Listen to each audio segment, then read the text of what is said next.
55 years ago, a new era began in the life of our country. On the 2nd of June 1953, a beautiful 27-year-old woman was crowned Queen Elizabeth II. It felt like a new era because there was also a kind of sense of romance about it. All the years of privation had passed, and this was a moment to celebrate. The coronation was momentous for another reason. This ancient ceremony was being filmed for the first time. What's extraordinary is the Queen actually commissioned her own behind-the-scenes footage of the day, shot within Buckingham Palace. And we've been given permission to screen this. Tender, touching and warm. But what's so wonderful is on this day when the attention of the world is focused on London, we get this view from the inside. I've never seen this picture of this film before. A wonderful sight. The Queen's passion for filmmaking was shared by the nation. People filmed their own local celebrations, creating priceless records of an historic day. We've scoured archives across the country to find the very best footage. As you'll see, the joy of this thing just shines out of the screen. To celebrate the 65th anniversary of the coronation, we're going to see these amazing films through the eyes of the people who were there. We've also spoken to royal insiders who played a crucial role on the day. The Queen turned round and said, "Shall we go, girls?" In 1953, a closer relationship began between us and the royal family. It was the Queen's coronation, but it was also the people's coronation. In my eyes, it was wonderful and the most spectacular day of my life.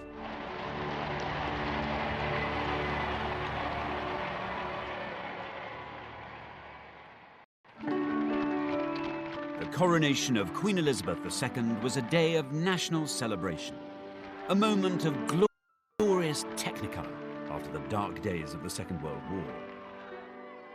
The romance of the coronation captured everyone's imagination. Actor Michael Crawford was 11 years old at the time. This brought our country together. It's very stirring and moving and brings out great pride. This is ours. It's our Queen. Michael was so excited that he made his own scrapbook, painstakingly recording each coronation detail. Everything I could find in the newspapers, I cut out. Beautifully done. It was obviously a passion. Look, that is pure Hollywood, really. The fairy tale of Hollywood. So this is the one that is my favourite first country.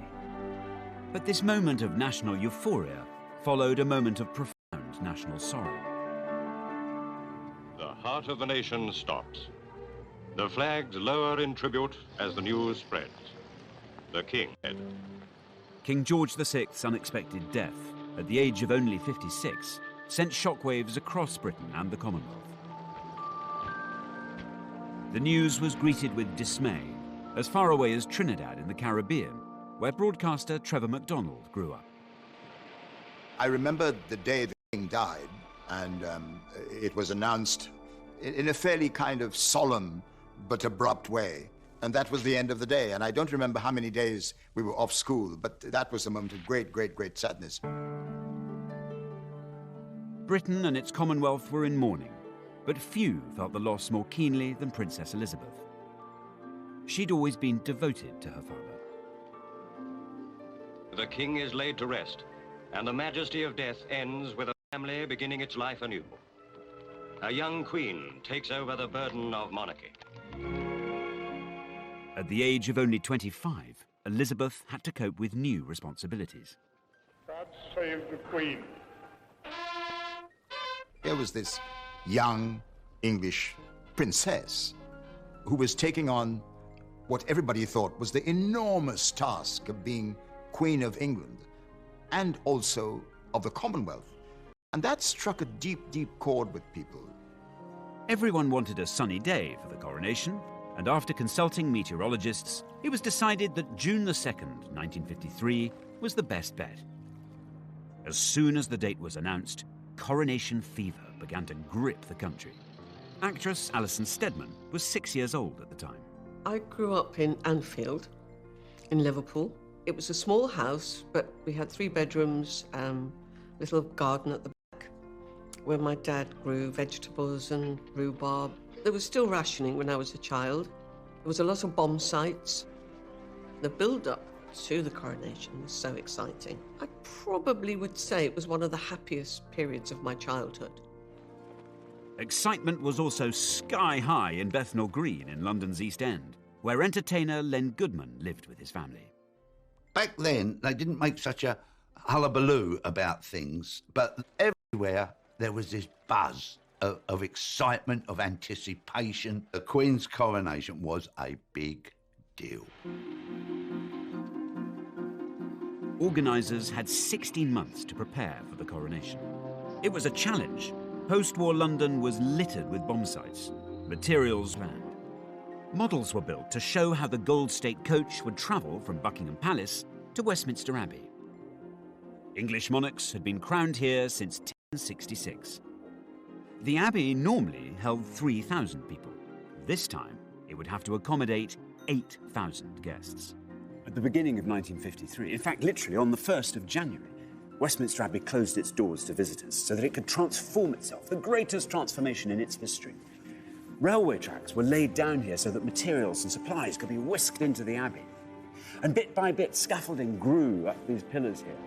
Eventually, there'd be huge banks of sitting here.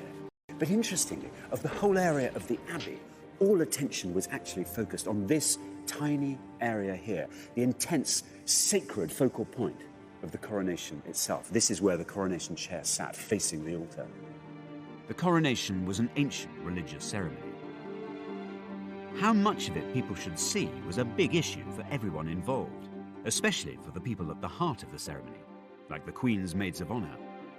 With the advent of television, there was a lot of argument about whether the coronation should be shown on the television or not. And there were two camps. In one camp were establishment bigwigs, including the Archbishop of Canterbury, and the Prime Minister, Winston Churchill. They wanted a private ceremony. In the opposing camp was a moderniser, the Duke of Edinburgh. He was in a powerful position, both as the Queen's husband, but also as the chair of the commission overseeing coronation preparations. Forces of modernity, led and championed by the Duke of Edinburgh, were saying, bring the cameras in. We have to shed light on this. We have to share this celebration, not just with Britain, but with the rest of the world. The Duke of Edinburgh understood the power of film and television. In 1951, he'd even appeared on the big screen himself. What do you want to see me about? He'd used the power of film to campaign for playing fields for inner city children. Well, come on. What is it? For months, the arguments raged, but eventually, the Duke won the day. The coronation ceremony would be filmed for the first time.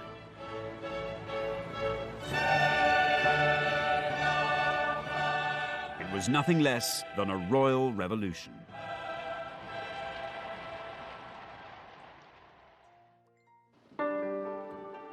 The Queen's coronation was one of the most dazzling events ever staged. You know, seeing a crown with those jewels on and those clothes and the golden carriage, it was like fairy stories coming to life. Newspapers called it the new Elizabethan age.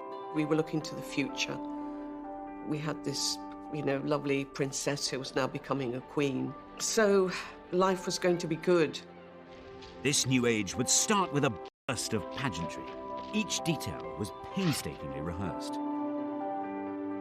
The Queen's young cousin, Prince Michael of Kent, took part in the practice runs for the big day. The coronation was the most extraordinarily exciting thing, especially for a small boy of about 10 or whatever I was.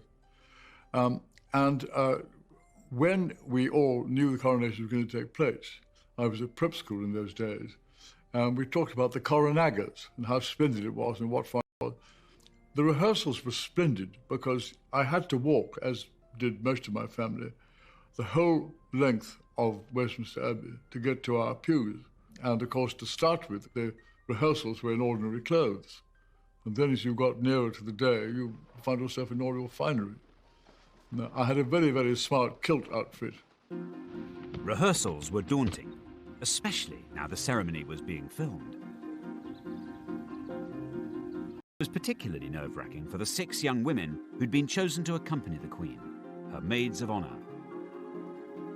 In some ways, it felt quite frightening, but as the time got nearer, I became even more frightened when I discovered it was going to be filmed worldwide. We kept thinking, wouldn't it be awful if it fell over or tripped or fainted was the big fear. Banks of cameras would film the Queen's every move. One of the cameramen in Westminster Abbey was 27-year-old Sidney Samuelson. Sidney had a critical mission. He had to capture the precise moment that the Queen was crowned. You must have been aware that you were at the centre of the most important event of that day, that year. Although I was relatively young, it was the most marvellous assignment of my life. I was in a soundproof booth to keep the noise of the cameras inside the booth and not interfering with the coronation. The noise of this camera was such that you had to be in a soundproof box. Would you like to hear the noise? Yeah, I'd of love the to. camera? Let's hear it. What do you think of that? I see. It's not ideal, is it? Every cameraman in the Abbey, they'd never done anything like it before in their lives. Film footage shot inside the Abbey would be shown not just in Britain, but all over the world. People throughout the Commonwealth would see the coronation for the first time. For this occasion, Elizabeth Coronation. Trinidad was a colony, and it was very, very British. And news of the impending coronation was a time of great, great anticipation. The national anthem was being played everywhere. People in England referred to the Queen of England. We thought she was our queen. If the Queen was important to the Commonwealth, then the Commonwealth was equally important to the Queen. She even had its floral emblems sewn into her coronation dress. The public were fascinated by the details of the Queen's coronation wardrobe. On top of her gown, she'd wear a special robe of estate, made of velvet and trimmed with ermine. Embroiderers from the Royal School of Needlework sewed elaborate designs on the robe with real golden thread. This is a sample that was done in 1953, and the design is peace and plenty. So we have wheat ears, wheat leaves, olives, olive stem and olive leaves as well. I suppose when cameras from above could look down on that sort of long, great, sort of the royal purple, it must have looked amazing. 12 embroiderers worked on the robe in shifts, 7 days a week. It took them 3,500 hours to complete. So Mandy, can I have a go? Do you trust me Yes, to do it? definitely. What I've chosen for you to have a go at is actually, we call it cut work. Yep. First of all, if you pull the gold right the way down to the bottom, there you are, so it sits snugly on the velvet. And then take your needle down in position the other side. And down it goes. Once you've been doing it quite a while, the needle will come up exactly where you want.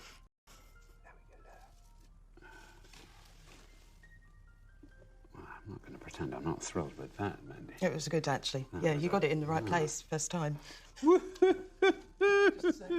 There's an embroidery in you. The filming of the coronation created additional challenges. The Queen had to look good on camera for the millions watching. Top makeup designer Thelma Holland was brought in to help.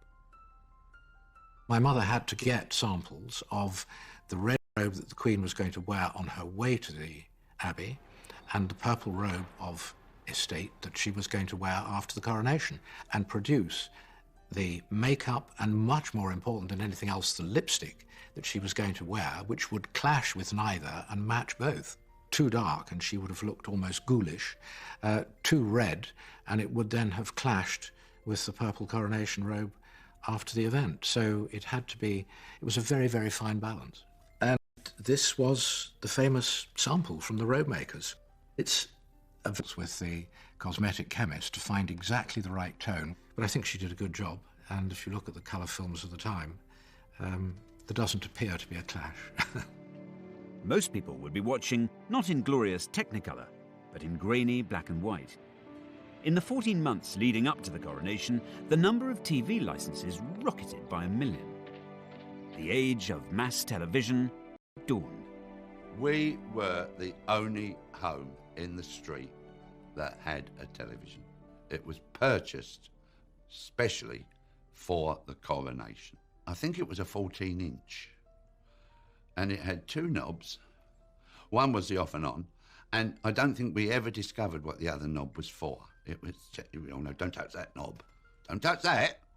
And you got this terrible grainy picture, you know, like you're looking for fog.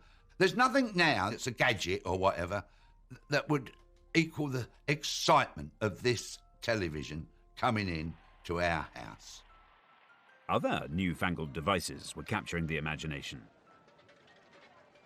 As Coronation Day approached, home movie cameras were all the rage. People began filming the build-up to their local celebrations. And there now exists a fabulous archive of films from up and down the country. I've looked at scores of them, and I think this one from Aberfan and Merthyr Vale in Wales is my favourite. It just has such an exuberance about it, such eccentricity. I mean, in some places it's just plain odd. But apart from anything else, the heart of the thing just shines through. It's wonderful.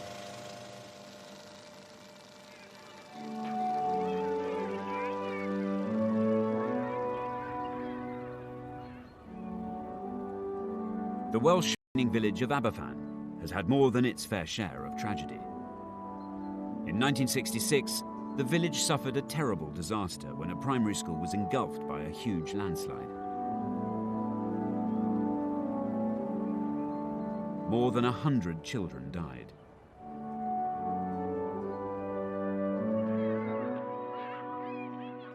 But the Coronation film is a record of an earlier and happier time. Well, I think I might have found a couple of people who actually appear in the film. So I've come here to Aberfan to talk to Chris and Eileen, who are going to tell me a bit more about this place. But also, I really want to get the inside track on what exactly happened, what it was like on that wonderful day of celebrations back in 1953. I'll go for this. Hello. Are you Chris? I am. Hello. How do you do? I'm Alexander. Thank you. Lovely to meet you. How nice to be here. Can we come in? So excited. What was it that you were excited? Was it everybody coming together, or was it... Oh, it was lovely, and everybody decorated their windows, and there was a competition for that. And everybody put flags up, and the comical thing was that we saw some really funny ladies, and in the middle of a couple of the lines, they put their big bloomers up in the middle. Well, in the bunting? Yes. You'd have triangle, triangle, triangle, bloomers, triangle... You'll never... And everybody used to be laughing. And it was really funny, you know. We had a lot of fun, and there was the Queen. I was an attendant to the Queen. Our local farmer, Donald, he drove the tractor, and they decorated it beautiful. And we'd go around Aberfan on it. It was lovely. What's so lovely is you've got this beautiful carriage being driven by the tractor. Tractor. As we were going down through Aberfan, everybody would be out there with hundreds of people, and they'd be all clapping and cheering, and we'd be all waving. But I think that's a lovely way community works, actually, because these celebrations were going on up and down the country. Yeah. So every different community had a kind of link to what was happening in Westminster Abbey. Yeah, it was lovely. You was like felt if you were there anyway, weren't you? Really, you felt if you were. Exciting. If you know, the only thing was missing was her. Yeah. By June 1953, the build-up was over. The great day had arrived. Can you imagine what must have been going through the mind of this 27-year-old woman on the 1st of June 1953, the coronation now just hours away?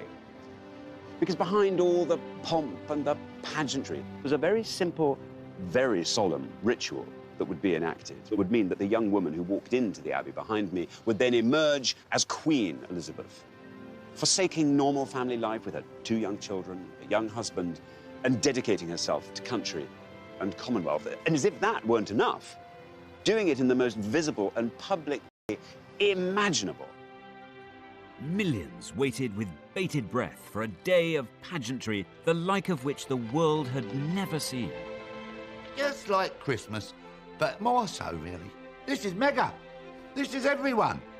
It was like Christmas with knobs on.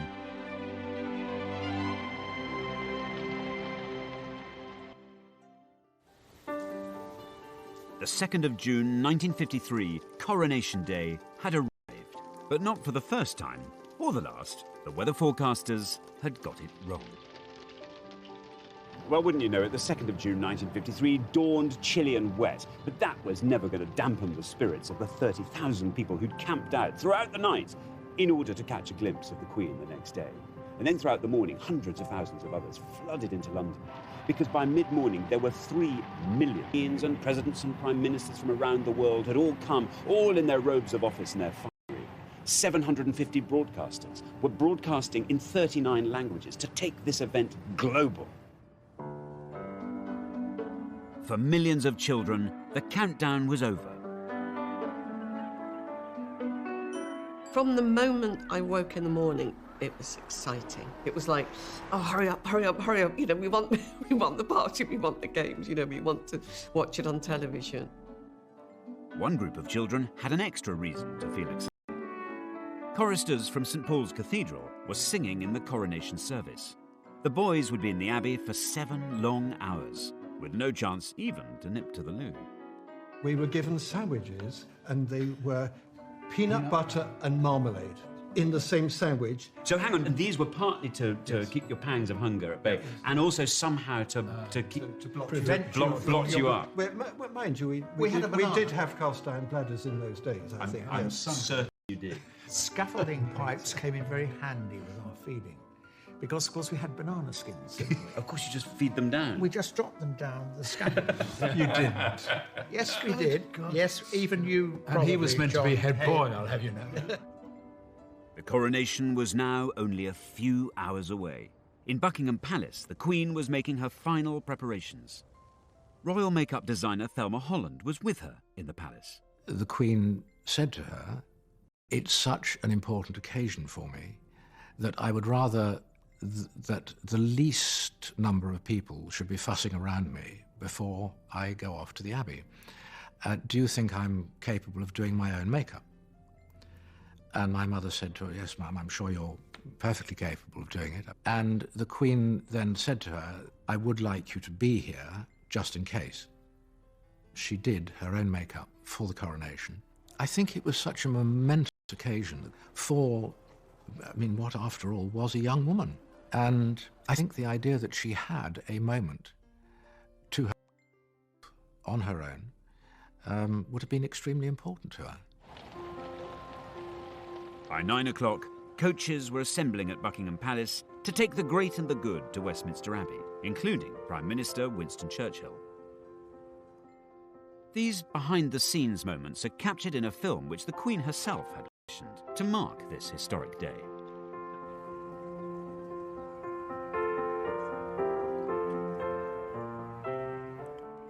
I've never seen this picture of this film before.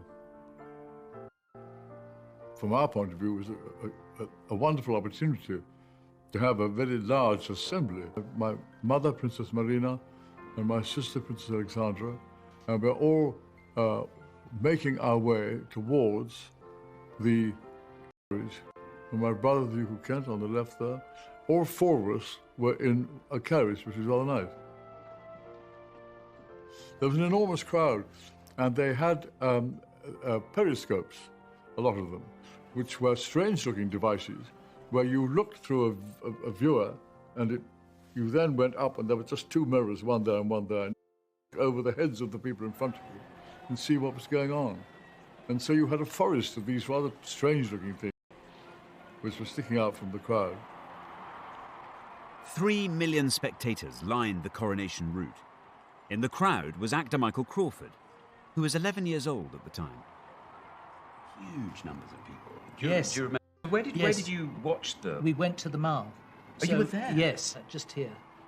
Just here.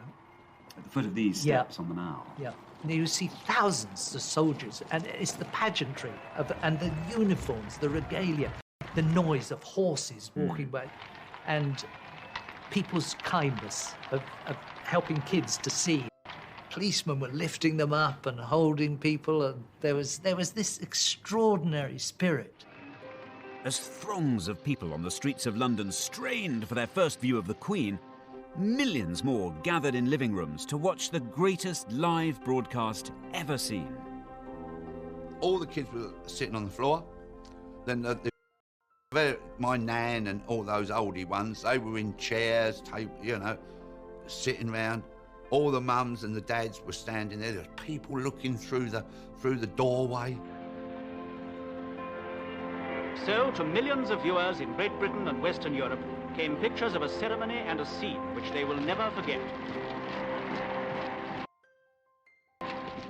It was mesmerising.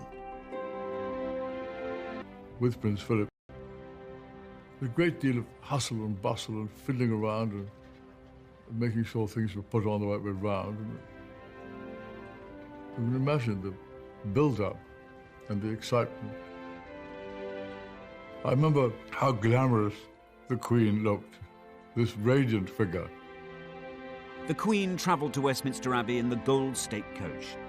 It weighed a mammoth 4 tons and had been used in every coronation since George IV's in 1821. The horses that were used to pull the coronation coach were 8 greys, which came from the Royal Mews at Buckingham Palace, and I don't think there are very often occasions where 8 greys, and driving the thing was quite a heavy responsibility. I think it has any brakes, for example. And there are Prince Charles and Princess Anne waving from a window. A wonderful sight.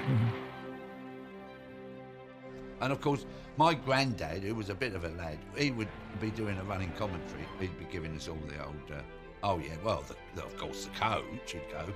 Yeah, the coach, blimey. That coach had been around for 5,000 years, and he'd give it all that, didn't know anything, really.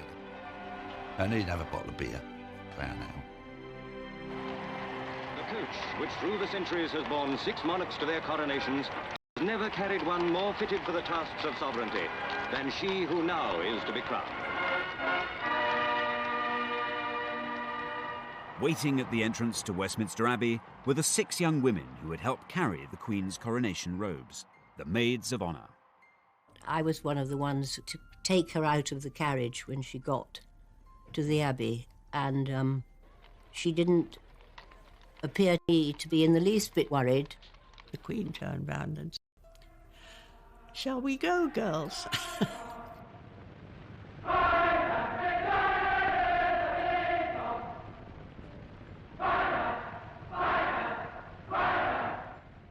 It's just dazzling. The colours were so beautiful, mainly scarlet, and of course white for the ermine, and women had all had their best jewellery on, and tiaras, and beautiful music. And whenever I hear that music, I feel, pricking in the eyes and catching in the throat.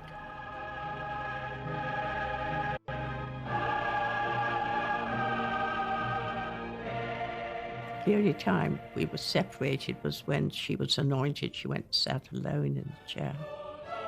Anointment was the spiritual heart of the coronation. This sacred ritual dated back 3,000 years. The monarch's head, hands and chest would be crossed with holy oil. The anointing was so sacred that the cameras were not allowed to film it. And here, in the most mysterious of the rites of coronation, the Archbishop anoints her with holy oil and consecrates her to her great office. A gold canopy was held above the Queen, shielding her from view. To me, it was incredibly moving because she was giving up her life. She looked vulnerable and young, and one felt that she was taking on a huge burning took place. Filming the crucial moment when the crown was placed upon the Queen's head was the shot assigned to cameraman Sidney Samuelson. The last and grandest symbol of all is the crown of St. Edward. It was what millions of people worldwide were waiting to see. I knew that that was the key shot. I prepared for it, and I wound up both springs to their maximum. When I got to the end of this, it was fully wound, just before I heard the spring broke. The only time in my whole experience I ever had a spring go was in the Abbey on Coronation Day. Isn't that ridiculous? Down on the floor of the Abbey, trouble was also brewing for the Maids of Honour. One of my friends, Anne Connor, she felt very faint. I felt something moving against my back, and I thought, goodness, what's happening here? Then I realised Anne was slipping down. We wore long gloves, and we had smelling salts concealed so that you could just pop them if you felt you were going to faint. So she was lifted up by the others and supported. And soon after that, we went into the vestry where the Archbishop produced a bottle of brandy, and Anne had a little swig. He said, "This'll do you good." Meanwhile, cameraman Sidney Samuelson was trying to save the day. There was no way I could repair a spring, but I had brought a spare camera body, and I just managed to get it all fixed, and the door closed, and I switched on, and I got the shot that they wanted. The climax of the ceremony has arrived, when the Archbishop gently sets this splendid emblem on the Queen's head. Oh, here we go. Oh, now we're cooking on gas. Yes. Oh, everybody'd go into a hush now. Here comes the crown. Straight. Oh, up he goes. Gently, Bentley.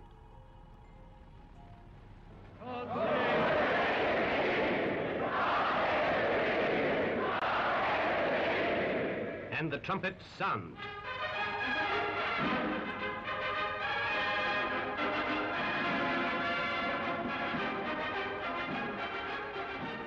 Among the lay lords, the first to declare himself is her own husband, Philip, Duke of Edinburgh. Rising, he kisses the Queen's cheek and touches the Queen's... In 1953, however, there wasn't just one Queen being crowned, there were dozens. Replica coronation ceremonies were held in towns and villages across the country. In the mining village of Blackburn in Scotland, 14-year-old Christina Anderson was to be crowned Queen. Now then, so much to ask you about. Tell me all about your coronation here in Blackburn in 1953. How did it come about? How were you chosen? They collected all the names. Yeah. And the names of the kids that were for fairies and all the rest of it. And they put them in this big barrel. And then It's like a sort of tombola, all the names. Christina's big day was captured in beautiful colour film. It's a record of the pride which Blackburn took in its royal celebrations. In the weeks leading up to the coronation, a local schoolmistress put Queen Christina and her entourage through their paces. What happened in the rehearsals? What were you taught? everything. I taught you how to weave and... Show me your wave. That's the wave. Have I got it right? Oh no, I haven't got the. No, I'm not nothing. Oh right, three. God, I'm not sure. I couldn't be queen. Can't. And she had you waving. What else did she get you to do? Walking up the stairs. What? We had to walk up the stairs regally. Regally. So when it got to the day, I mean, were you? You must have been really nervous. Yeah, we were getting quite excited about it. How many people were there? Oh, there were hundreds there. And then this is the proclamation. Oh, look at that. There it is. The townsfolk and good neighbours of Blackburn are desirous of having a queen to rule over them in matters of joy and festivity during her reign of office. Therefore, it is now appointed she be crowned Gala Queen in the presence of her subjects, who will pledge their loyal devotation and willing service. I could do with more of this Queen stuff. I hope you took them up. On it. You had become the Queen, really, hadn't you? Yes. Your job was to go out and you now had to go off and Yes. shake people's hands Yeah. and...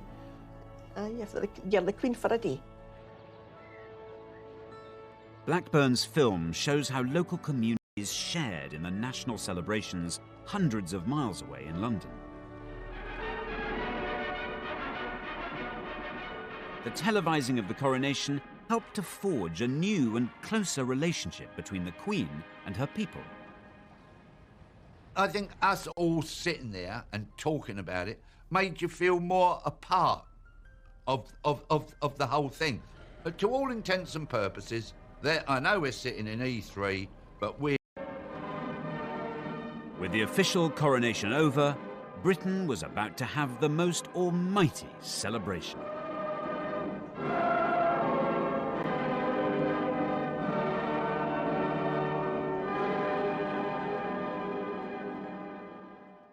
With the sceptre in her right hand and in her left hand the orb, Queen Elizabeth II passes from the Abbey, consecrated and dedicated to her life work. She was a pretty young English rose, and to watch this new age come into being with the coronation of the Queen was a moment to celebrate. The coronation of Queen Elizabeth II took a mammoth 3 hours. But by early afternoon, the ceremony was over.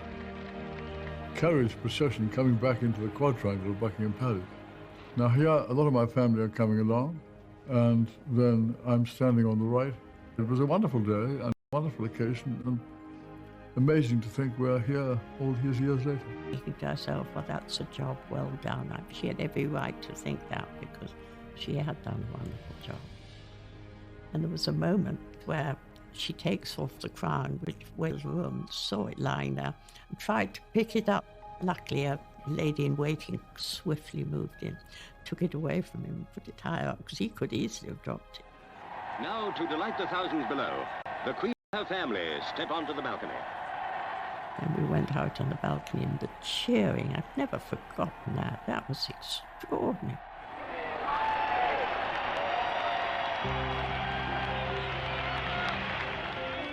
Coronation Day in Buckingham Palace had formally ended. But in the East End, the party was just beginning. Now look at this.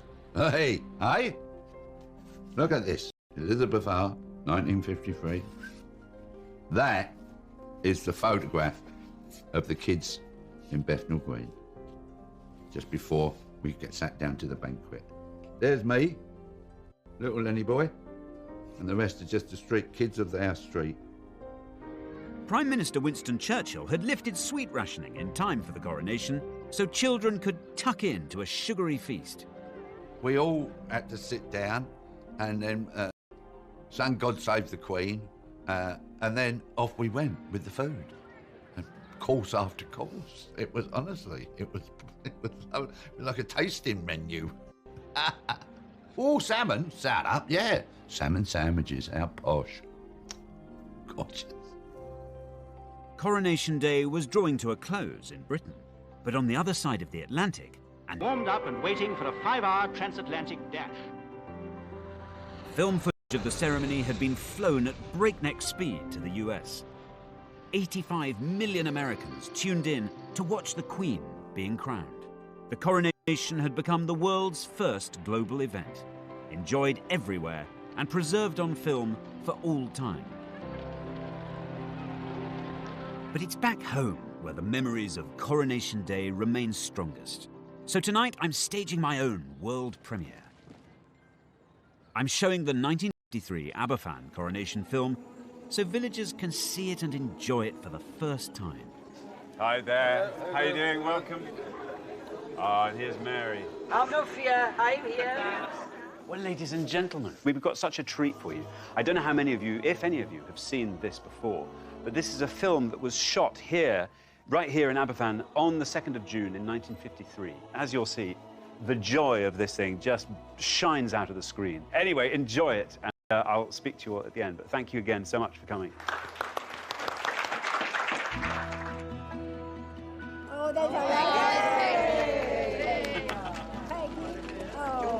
there's my sister, but I'm second. Yeah, that's her there. That's my sister. Yeah, and Glenn is over the other side. Oh, look.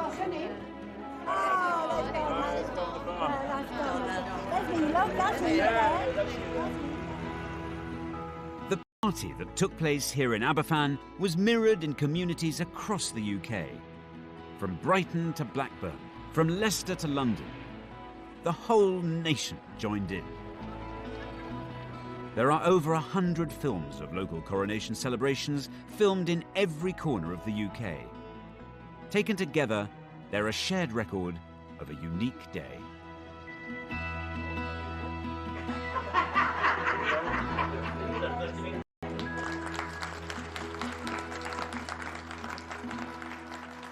Now, splendid, solemn and glorious though everything happening in Westminster Abbey was, it occurs to me that something even more magical was happening up and down the country. Communities were taking this as their signal, just to fling their souls into something so joyous, unabashed joy, of a kind that you still feel the warmth emanating down the years. It's 65 years later now, and of course the world has changed.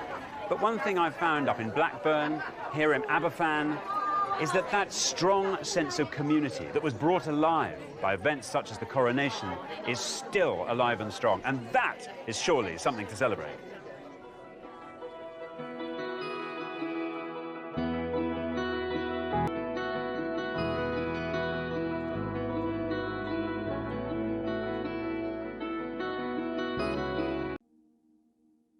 How many days we were off school, but that was a moment of great, great, great sadness.